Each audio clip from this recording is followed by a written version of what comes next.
There's a few reasons why the 80s music was great.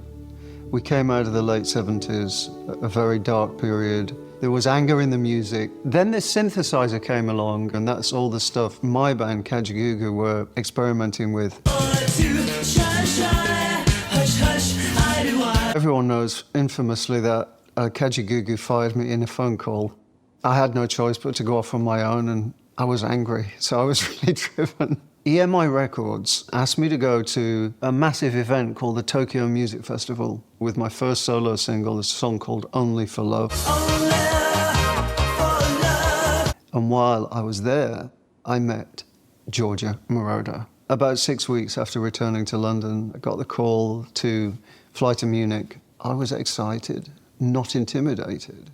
I have seen interviews with Giorgio, and one that really tickled me was, he said,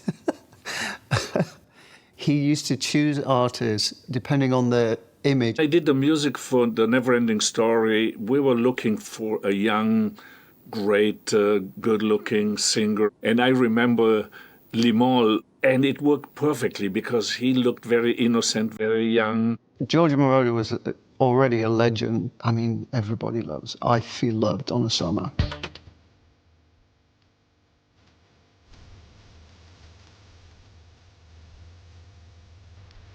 I was a tempestuous 23-year-old. I mean, I was up late partying. I almost missed the flight. But when I got to Munich, it wasn't all plain sailing. The song's very high, it's very demanding for me. I couldn't really deliver. Giorgio he's charming, and he used to call me Lim. Hey, Lim, don't worry.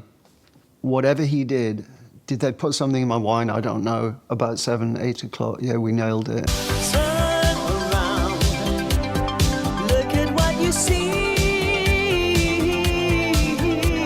It's got that X factor that every songwriter, every music producer, every record company is looking for.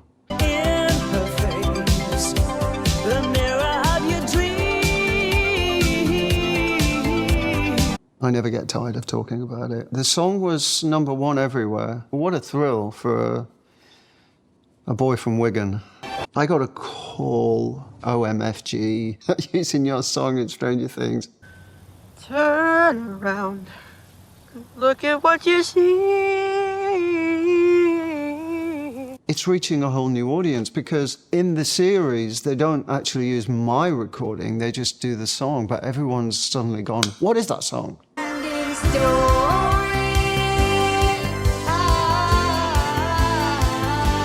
Throughout the whole of the TV series, there's so many nods to the 80s with the music, the fashion. You know, the 80s, The Never-Ending Story and Monster Squad and The Goonies, they were just fun movies. The originality of the movies back then, I think those days, I hope they're not gone, but I think they might be.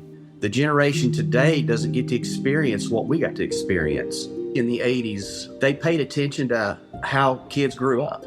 Movie producers really captured that, and they made movies about it. Kids had a lot of disposable income, and studios really did cater to them. I want to go see a gremlin. I want to go see a kid travel back in time. But the characters are what I think drew you through those stories.